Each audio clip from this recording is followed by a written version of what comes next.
Hashtag the hands beneath. There is a church in Colombia that does not want to be found. I don't mean that metaphorically. I mean that when you search for it on Google Maps, the coordinates lead to a patch of undifferentiated green canopy.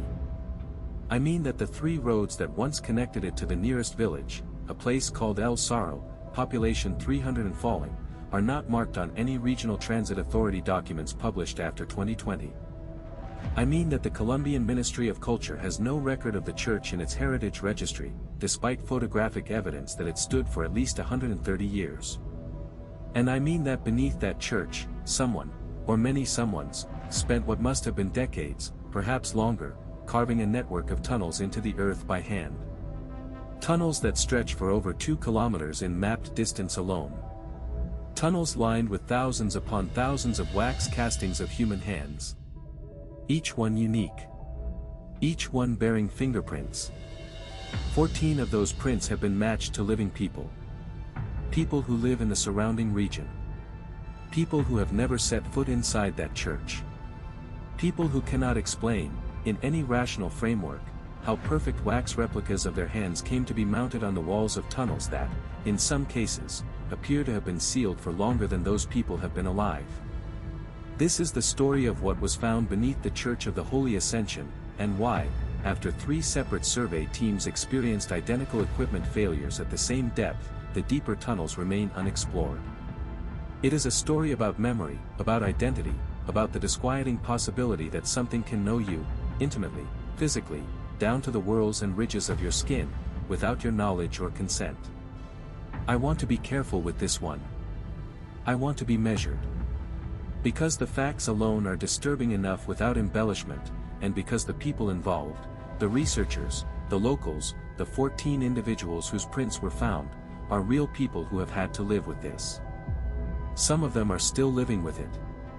Some of them, I've been told, are not living with it well. Let me start with what we know. El Sarro sits in the department of Boyacá, in the eastern range of the Colombian Andes. It's the kind of place that exists in a state of slow erasure, young people leaving for Tunja or Bogotá, old buildings crumbling faster than anyone can repair them, the surrounding farmland gradually returning to the cloud forest that preceded it. If you've never heard of El Sarro, that's because there's almost no reason you would have. It appears in no travel guides. It has no Wikipedia page. Its primary economic output is small-scale potato farming, and its primary cultural export, until recently, was nothing at all.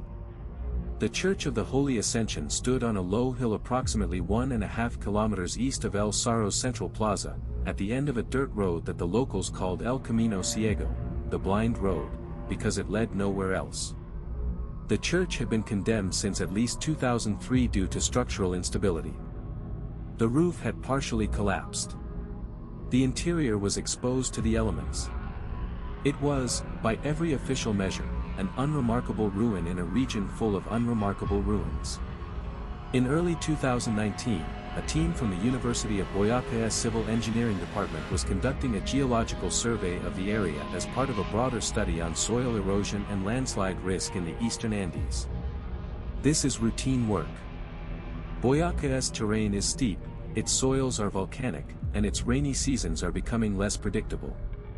The team was using ground-penetrating radar to map subsurface density, looking for voids, water channels, anything that might indicate instability. What the radar showed beneath the church was not a void. It was a network.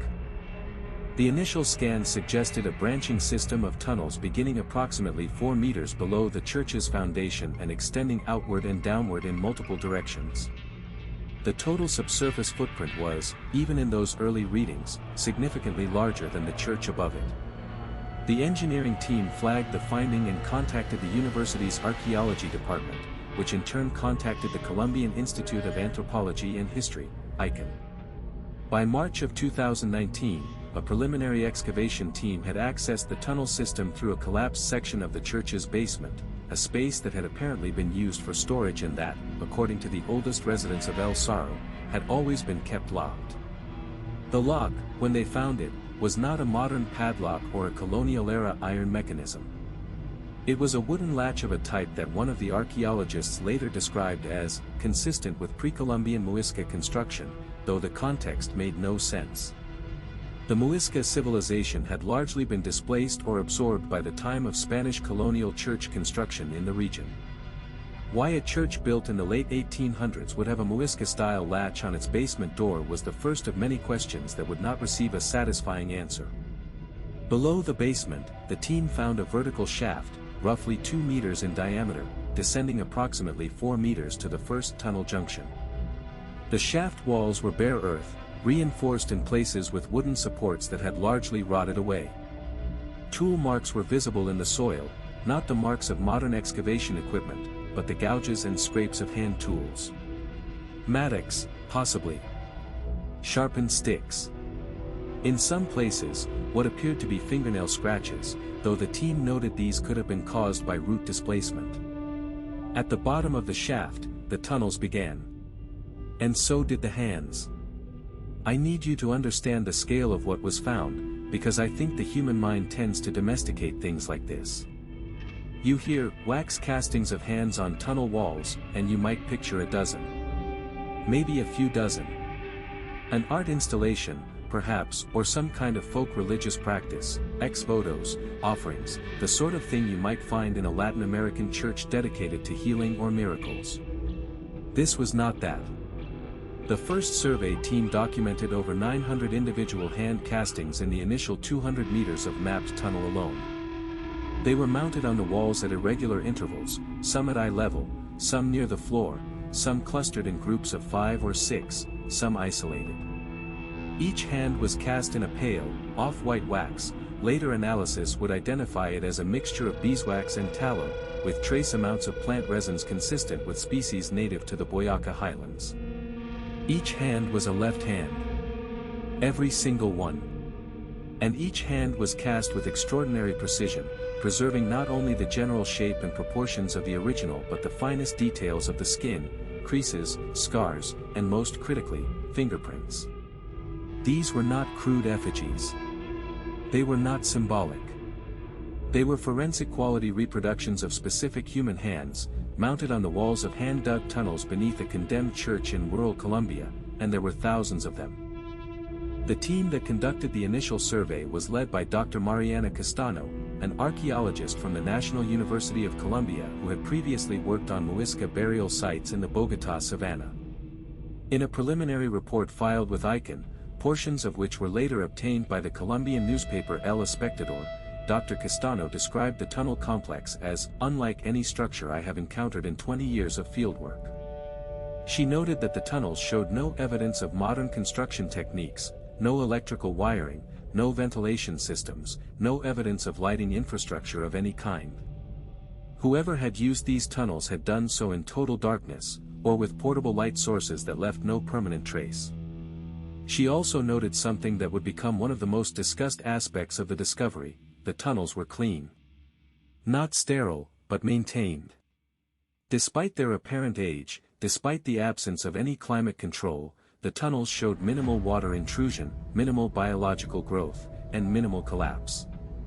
The walls were smooth, even polished in places. The floor was packed earth, level and firm. Someone had maintained these tunnels. Someone had taken care of them. And based on the condition of the deepest sections the team was able to access, someone had been doing so recently. I want to sit with that for a moment. Because the church above had been condemned for 16 years. Its roof was open to the sky. Its walls were crumbling. But the tunnels beneath it, tunnels dug by hand, tunnels with no modern infrastructure, tunnels lined with thousands of wax hands, were in better condition than the building that concealed them. The forensic analysis of the hand castings began in mid-2019 and was conducted by a team from the Colombian National Institute of Legal Medicine and Forensic Sciences, working in conjunction with ICANN and the University of Boyaca. The process was painstaking. Each casting had to be photographed, catalogued, and carefully removed from the wall for transport. Many of the castings were fragile, the wax had become brittle over time, and the fingerprint detail, while remarkable, was susceptible to damage from handling. Of the first 400 castings analyzed, the forensic team was able to extract usable fingerprint data from 312. These prints were run against Colombia's National Fingerprint Database, the AFIS system maintained by the Registraduría Nacional del Estado Civil, which contains biometric data for all Colombian citizens who have obtained a national ID card or cédula. 14 matches were returned. 14 wax hands, mounted on the walls of tunnels beneath a church that had been condemned since 2003, were the fingerprints of living individuals. All 14 lived within a 60-kilometer radius of El Sarro. Their ages ranged from 23 to 67. They had no obvious connection to one another. They were not members of the same family, the same social group, or the same church. Several of them had never heard of El Sarro. None of them had ever visited the Church of the Holy Ascension, or if they had no memory of doing so. Each of the 14 was contacted by investigators. Each was asked, as delicately as possible, whether they had any explanation for how a wax casting of their left hand, accurate down to the fingerprint, had come to be found in an underground tunnel. Each of them said no. Several of them, according to sources close to the investigation, became visibly distressed. One woman, a schoolteacher from a town called Rakira, approximately 40 kilometers from El Sarro, reportedly asked the investigators to leave her home and subsequently refused all further contact. A man from Samica, a retired bus driver in his 60s, told the investigators that he had never traveled east of Tunja in his life and demanded to see the casting for himself. When he was shown a photograph, he sat in silence for a long time and then said, "And I'm translating from the Spanish here, that is my hand. I know my own hand. But I did not give it to anyone." What do you do with a statement like that? How do you file it? Where does it go in the report? The forensic team also attempted to date the castings. Carbon-14 dating of the organic components, the beeswax, the tallow, yielded a range of dates spanning from the early 1700s to the late 1900s. The oldest castings, found in the deepest accessible sections of the tunnels, predated the construction of the Church of the Holy Ascension by over a century. The church was built in approximately 1887, according to the best available records. The oldest wax hands were cast, according to the carbon dating, sometime in the mid-1700s. The church was built on top of the tunnels. Not the other way around. Whatever this was, it did not begin with the church. The church came later. The church was, perhaps, a cover. A lid placed over something that was already there, already growing, already collecting. I keep coming back to that word. Collecting. Because that is what this looks like, isn't it? A collection. A catalog. Thousands of left hands, each one unique, each one taken, somehow, from a specific living person, cast in wax with painstaking care, and mounted on the walls of tunnels that no one was supposed to know existed. A collection implies a collector. A catalog implies a purpose. But what purpose could this possibly serve? And who, or what, was the collector? The tunnel's branch. That is one of the details that I think gets lost in the broader narrative, so I want to emphasize it. This is not a single passage. It is a network, a complex, branching, intentionally designed network with primary corridors, secondary passages, and what the survey teams described as alcoves, or chambers, at irregular intervals. The total mapped distance, as of the most recent survey in late 2019, is approximately 2.3 kilometers.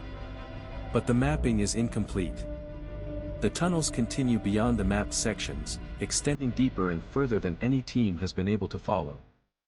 The layout, according to Dr. Castano's report, does not correspond to any known tunnel system in Colombia. It is not a mine. It is not a catacomb. It is not a military installation or a smuggling route. The branching pattern, she noted, is more organic than architectural, resembling the root system of a large tree more than any human construction she was familiar with. The tunnels narrow and widen without apparent structural logic. Some passages are tall enough to walk through upright. Others require crawling. Some end abruptly in smooth, featureless walls of packed earth, as though they were sealed deliberately. Others open into chambers large enough to hold a dozen people, their walls dense with wax hands, the castings arranged in patterns that the team struggled to describe. I have read the descriptions. The patterns are not random, but they are not geometric either. The team used words like radiating and concentric and spiraling, but also organic and anatomical. One member of the survey team, a graduate student whose name has been withheld, wrote in a personal journal entry that was later shared with El Espectador that the arrangement of hands in one of the larger chambers reminded her of the inside of a ribcage, if the ribs were arms. She did not elaborate on this comparison, and she withdrew from the project shortly afterward, citing personal reasons. The chambers are where the highest concentrations of castings are found. In the largest documented chamber, designated Chamber 7 by the survey team, over 300 individual hand castings were counted on the walls, ceiling, and portions of the floor. The hands overlapped in places, older castings partially covered by newer ones, creating a layered, almost geological effect. In Chamber 7, the hands were not all oriented the same way. Some pointed upward. Some pointed downward. Some were arranged palm out, as though pressing against the wall. Others were palm in, fingers curled slightly, as though gripping the earth from within. Dr. Castano described Chamber 7 as profoundly disorienting and noted that several team members experienced nausea and difficulty maintaining spatial orientation while inside it. She attributed this to the low oxygen levels in the deeper tunnels and the psychological effect of the environment, and I think she was probably right. But I also think that Chamber 7 is the kind of place that disorientation might be the point. That someone designed this space to feel wrong. That the wrongness is not a byproduct but a feature. I want to talk about the deeper tunnels now. I have been putting this off, and I think you can probably sense why. The mapped sections of the tunnel network extend to a maximum depth of approximately 31 meters below the surface. At that depth, the tunnels are noticeably cooler, the air is thinner, and the wax castings on the walls are older. The oldest dated samples were collected from this depth. The hands at 31 meters are different from the ones near the surface. The wax is darker, almost amber in color, and the casting technique appears cruder, though the fingerprint detail is, if anything, more precise. The hands are smaller on average. Some of them are very small. The size of children's hands. Below 31 meters, the tunnels continue. Ground-penetrating radar suggests they extend to at least 50 meters, possibly deeper, with the branching pattern becoming denser and more complex. But no human being has been below 31 meters. Not for lack of trying. 3 separate survey teams have attempted to explore below the 31-meter threshold. The first was Dr. Castano's team, in May of 2019. The second was a team from Icon, in August of 2019. The third was a joint team from the University of Boyacá and a private geological survey firm, in November of 2019. Each team was equipped with standard spelunking and surveying equipment, headlamps, oxygen monitors, communications radios, digital cameras, and in the case of the third team, a remotely operated drone designed for subterranean mapping. Each team reported the same thing. At a depth of approximately 31 meters, the exact point varied by less than a meter between the 3 attempts. All electronic equipment failed simultaneously. Not sequentially, not gradually. Simultaneously. Headlamps went dark. Radios went silent. Cameras stopped recording. Oxygen monitors flatlined. In the case of the third team, the mapping drone lost power mid-flight and dropped to the tunnel floor, where it was later recovered with its battery fully drained despite having been charged to capacity less than an hour earlier. The failures were not permanent. In each case, the equipment resumed normal function when the team retreated above the 31-meter threshold. Batteries that had read as fully depleted underground showed normal charge levels upon return to the surface. Memory cards that had appeared blank underground contained their previously recorded data. It was as though the equipment had not malfunctioned at all, but had simply stopped. Been paused. Been told, firmly, no. The first team attributed the failure to an unusual electromagnetic anomaly, possibly a concentration of magnetite or another ferromagnetic mineral in the soil at that depth. This is a reasonable hypothesis. It has been proposed in similar cases of equipment failure in subterranean environments. The second team brought shielded equipment specifically designed to operate in high EMF conditions. It failed in the same way, at the same depth. The third team brought the drone, the shielded equipment, and a set of fully analog backup instruments, mechanical watches, chemical light sticks, a compass. The electronic equipment failed. The analog instruments did not. The chemical light sticks continued to function. The mechanical watches continued to tick. The compass, however, behaved erratically, its needle spinning in slow, deliberate circles, as though tracking something that was moving around the team. The team leader for the third survey, a geologist named Andres Pulido, wrote in his official report that the compass behavior was inconsistent with any known magnetic anomaly, and recommended further investigation by a team with specialized geophysical instrumentation. That investigation has not taken place. As of my last correspondence with sources connected to the project, no fourth survey has been authorized. The reasons for this are unclear. ICANN has not issued a public statement about the tunnel discovery since a brief acknowledgement in early 2020. The University of Boyaca's involvement appears to have ended. Dr. Castano has not published any further work on the site. When I reached out to her through her university email, I received an automated reply stating that she was on indefinite academic leave. The site, as far as I can determine, is unmonitored. The church above it continues to decay. The tunnels below it continue to exist. And below 31 meters, something continues to drain the batteries, silence the radios, and spin the compasses in slow circles. I want to return to the 14 people. The 14 living individuals whose fingerprints were found on wax castings in the tunnels. Because their story, I think, is the heart of this. The tunnels are disturbing. The hands are disturbing. The equipment failures are disturbing. But the 14 people are the part that I cannot stop thinking about, the part that keeps me awake when I should be asleep, the part that makes this feel less like an archaeological mystery and more like a violation. Consider what it means for your fingerprint to be found somewhere you have never been. Your fingerprint, the thing that is supposed to be uniquely, irrevocably, definitively yours. The pattern on your skin that no one else in the history of the species has ever shared. The thing that identifies you at border crossings, on legal documents, at crime scenes. The thing that says this person was here. This person touched this. This person exists, and this is the proof. Now imagine that proof, your proof, the mark of your existence, turning up on the wall of a tunnel that was sealed before you were born.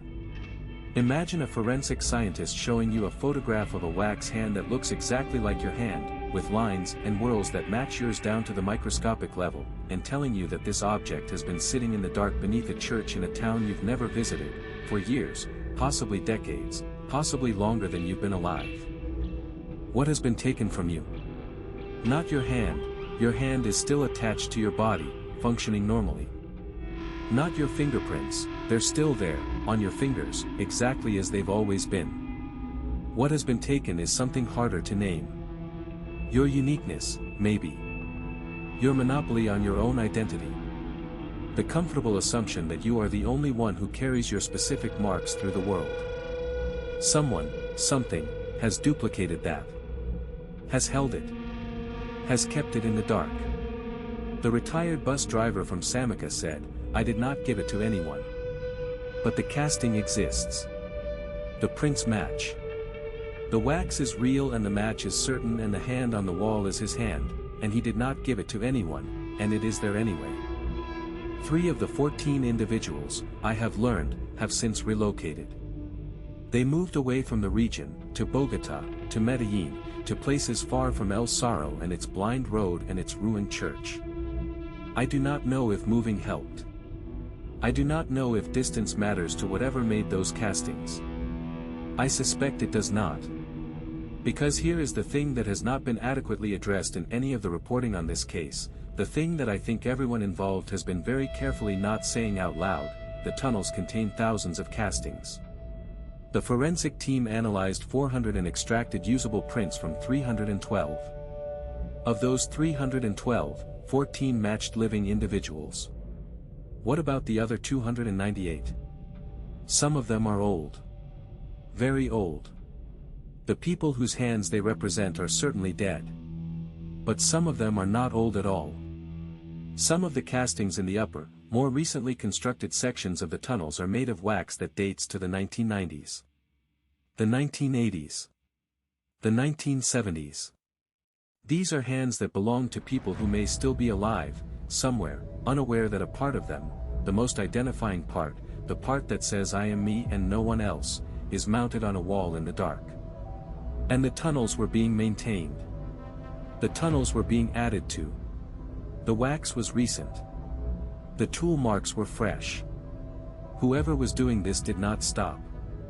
Which means that somewhere, perhaps in the sections below 31 meters, in the passages that no survey team has been able to reach, there may be more castings. Newer ones. Hands that belong to people who are going about their lives right now, eating breakfast, driving to work, scrolling through their phones, unaware that they have been collected. That they are part of the catalog. That their left hand, always the left, always, has been rendered in wax and placed in the dark with thousands of others, and that something down there knows them by touch. I have tried to find rational explanations for all of this. I owe you that. I owe the people involved that. So let me lay them out. The tunnels could be the work of a religious sect. Colombia has a long history of syncretic religious movements blending Catholicism with indigenous and African spiritual traditions. Some of these movements have been secretive, even persecuting. Hand castings could be a form of ritual offering, a way of dedicating individuals to a saint or spirit without their knowledge. The scale is unusual, but not impossible for a dedicated group working over many generations. The fingerprint matches could be coincidental. The probability of a false positive in fingerprint matching is a subject of ongoing debate in forensic science. The AFIS system is not infallible. 14 matches out of 312 samples, in a national database of tens of millions, could, theoretically, include some false positives. But the forensic team reportedly conducted manual verification of each match, and the probability of 14 false positives passing both automated and manual review is, by any standard, vanishingly small. The equipment failures could be caused by a natural geological phenomenon. High concentrations of certain minerals, underground water flows, or unusual rock formations can create localized electromagnetic fields that interfere with electronic equipment. The consistency of the failure point, 31 meters, every time, would suggest a very specific and very powerful anomaly, but it is not impossible. These are the rational explanations. I have laid them out. I want you to notice how they feel. I want you to notice whether they satisfy you. Whether they account for the children's hands in the deep sections. Whether they explain the bus driver's certainty that he had never been there. Whether they illuminate why Dr. Castano is on indefinite academic leave, or why Icon has gone silent, or why no fourth survey has been authorized. I don't think they do. And I don't think the people involved think they do either. But I also don't know what the alternative is, and I'm not going to pretend that I do. I am not going to tell you that there is something supernatural in the tunnels beneath the Church of the Holy Ascension, because I don't have evidence of that and I don't traffic in claims I can't support. What I will tell you is that there is something in those tunnels that we do not understand. Something that has been operating for centuries, in silence, in darkness, with a precision and a patience that does not feel entirely human. Something that collects. And I will tell you one more thing, because I think you need to hear it. In the course of researching this video, I submitted a Freedom of Information request to Icon for the full survey reports and forensic analyses related to the Church of the Holy Ascension Tunnel Complex. The request was denied on the grounds that the materials were part of an ongoing investigation, though no criminal investigation has been publicly announced and no law enforcement agency has claimed jurisdiction over the site. I also attempted to contact several members of the original survey teams. Most did not respond. 2 responded with brief, polite refusals. 1, a surveyor who had been part of the second team, the one from Icon, agreed to speak with me on the condition of anonymity. He told me several things that I have already shared in this video. He confirmed the equipment failures, the fingerprint matches, the scale of the hand castings. He described the tunnels as the most unsettling environment he had ever worked in, and he has worked in mass graves in the Yoruba region and the catacombs beneath churches in Popayan. He said the tunnels were different. He said the silence was different. He said that in the catacombs and the graves, you always felt like you were in the presence of the dead. In the tunnels beneath El Sarro, he said, you felt like you were in the presence of something that was paying attention. But the thing he told me that I have not been able to stop thinking about, the thing that, if I'm honest, is the reason I decided to make this video, is something that happened to him after the survey. Not during. After. He returned to Bogota after the second survey in August of 2019. He resumed his normal work. He tried, he said, to put El Sarro behind him. And for a few months, he succeeded. But in early 2020, he woke in the middle of the night with a sharp pain in his left hand. Not his right. His left. He turned on the light and examined it. There was nothing visibly wrong. No injury, no swelling, no redness. But the pain persisted, a deep, aching pressure, as though something were pressing against his palm from the inside. He went to a doctor. The doctor found nothing. He went to a specialist. The specialist found nothing. The pain faded over the course of a few weeks and did not return. Then, in March of 2020, he received a call from a colleague who was still peripherally involved with the El Sarro project. The colleague told him that a new batch of castings had been analyzed, castings from a section of tunnel that had been sealed and that the team had opened during the second survey. Among the new castings, there was one that matched a print in the database. It was his. His left hand. Cast in wax. Mounted on the wall of a section of tunnel that he had helped to open. A section that, according to the carbon dating of the surrounding castings, had been sealed for at least 40 years. He told me he did not go back to El Sarro. He told me he never will. He told me he still wakes up sometimes with the feeling of pressure in his left hand, and when he does, he lies in the dark and wonders whether something, somewhere, is holding a hand that looks exactly like his, and whether it has always been holding it, and whether it will ever let go. I don't know what is beneath the Church of the Holy Ascension. I don't know who dug the tunnels, or why, or how the wax castings were made with such impossible precision, or why they are all left hands, or what lies below 31 meters. I don't know why the equipment fails. I don't know why the compass spins. I don't know why 14 living people were found in the walls, and I don't know how many more are down there, waiting to be matched, waiting to be found, waiting in the dark with their palms open and their fingers slightly curled. What I know is this: there is a place in rural Colombia where someone has been collecting hands for at least 300 years. Not the hands themselves, the idea of the hands. The identity of the hands. The irrefutable, forensic proof that a specific person exists, rendered in wax and kept underground, in silence, in darkness, in tunnels that extend deeper than anyone has been able to follow. I know that the collectors were methodical. That they were patient. That they worked in the dark and maintained their tunnels with care and arranged their collection in patterns that look, to the human eye, like something almost biological. Like the inside of a body. Like something growing. I know that the church was built on top of the tunnels, not the other way around. That the tunnels came first. That whatever this is, it preceded the church, and it continued beneath the church, and it may well continue now that the church is gone. The structure does not matter. The religion does not matter. What matters is the collecting. What matters is the hands. And I know that below 31 meters, in the deepest, oldest, most unknowable sections of the network, the tunnels go on. The hands go on. The darkness goes on. And something down there is patient enough to have worked for 3 centuries, and precise enough to capture the fingerprints of people who have never been within 40 kilometers of it, and powerful enough to drain every battery and silence every radio that tries to document what it is. I think about the children's hands in the deep sections. The ones cast in dark amber wax. I think about how small they were.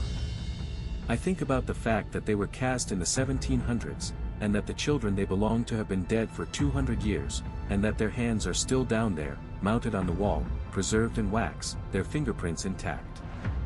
The last surviving record that those children ever existed. The last proof. Held by something in the dark, for centuries, for reasons we do not understand.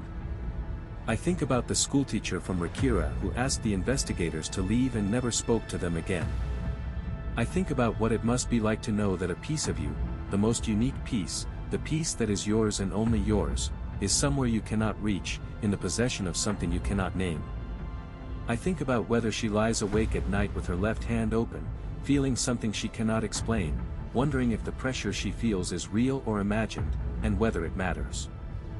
I think about the tunnels below 31 meters.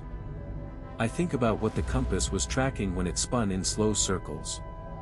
I think about the fact that whatever is down there has been patient enough to wait 300 years, and that 300 years is nothing, really, in the lifetime of the earth, in the deep time of stone and soil and the things that live in the spaces where light has never reached. I think about all the unmatched hands. The thousands that were not in the database. The ones that belong to people whose names we will never know, whose lives left no other record, whose only remaining proof of existence is a wax casting in a tunnel beneath a church that no longer stands. Were they farmers? Were they travelers?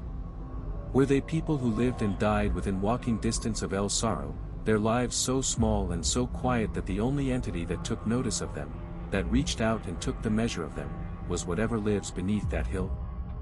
There is something unbearable about that. Something that goes beyond fear into a kind of grief.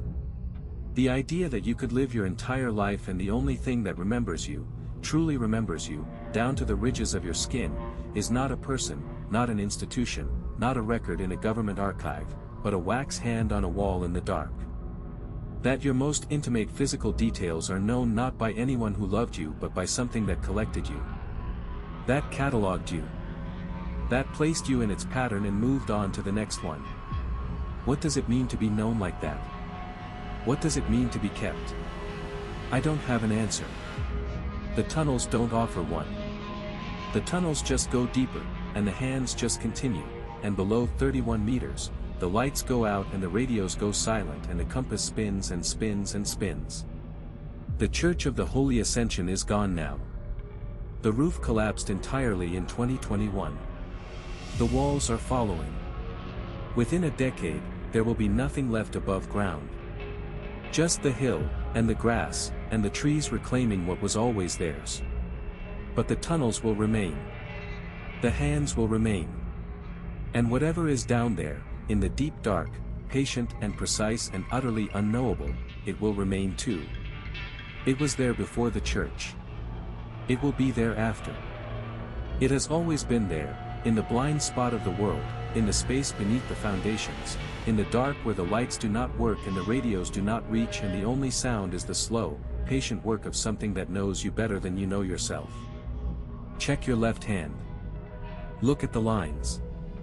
Look at the whorls and ridges and the patterns that belong to no one else. And ask yourself, are you sure they're only yours?